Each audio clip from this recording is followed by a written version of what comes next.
Another big thing about this Tantra New Age philosophy is this exercise that focuses on consent or learning how to say no. And again, I have a very strong resistance to it. I believe it's useless, or even more, it's actually has a negative consequences if you practice it exactly as they teach it and apply it in your life directly. Um, so what they teach basically is how you can confidently say no to situations that are not good for you, right?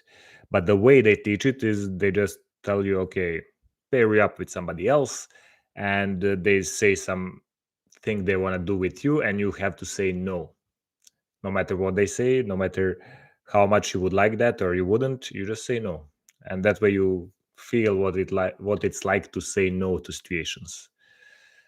Okay, fair enough, but they're missing the crucial point. In this exercise, there are literally zero consequences to you saying no to the situation.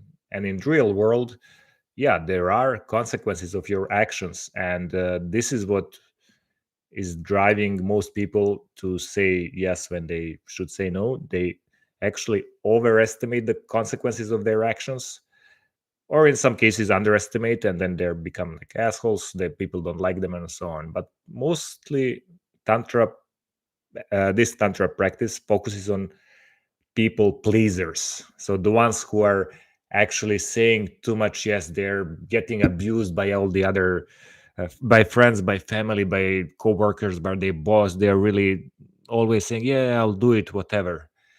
And the reason why they're behaving like that is they're overestimating the consequences of saying no. Tantra exercise about consent, about this, focuses on how you feel about the situation in the moment. And if you feel like saying no, then you should say no.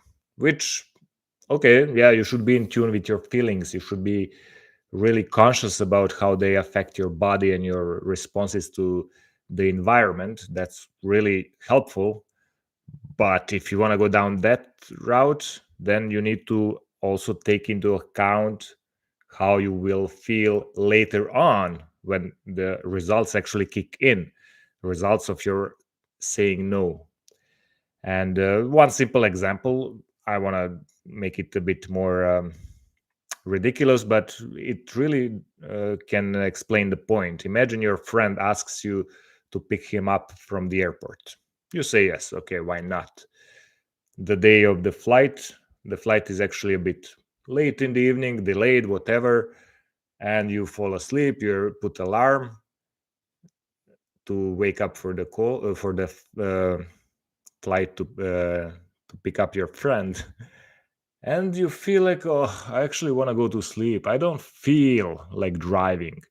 So if I tune into my feelings, like they taught me in this exercise, which I believe some people actually do take it literally, I feel like saying no. So I'm just gonna text my friend and say, no, man, I'm not gonna pick you up. I'm being true to my feelings and in the moment. Okay, and then what? You totally disregard any consequences of that action, how that friend will get back to your place because he came to visit you, maybe in the city from far away. Maybe that friend will never speak to you again. Maybe that's too extreme. Maybe nothing will happen. Maybe he has other plans anyway, and he will just take an Uber and goes to his hotel. But you need to be aware of that as well as, okay, how you feel, but also what are the consequences, and not overestimate them. Most people pleasers do that.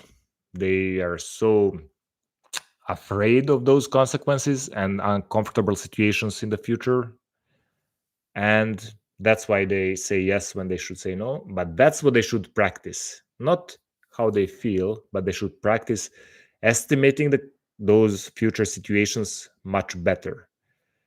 And how can you practice that? Well, I can tell you, you cannot do it in a close, safe setting with a teacher telling you to always say no, where there are no consequences, that will give you zero experience in estimating the future situations.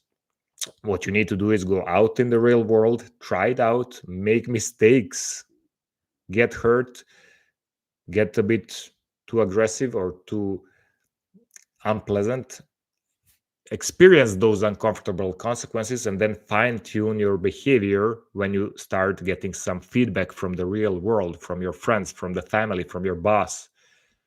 And yeah, you will have some setbacks, but that will be a really important learning experience.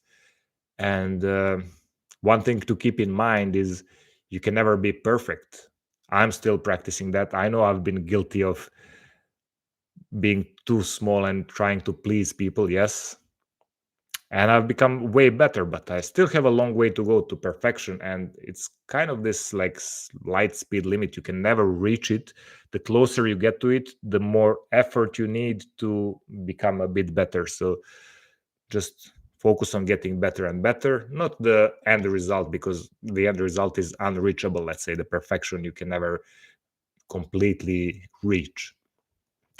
So that's it. I hope not many people got the wrong message out of this. And you should be in tune with your feelings. You should be aware of how that affects you and the environment.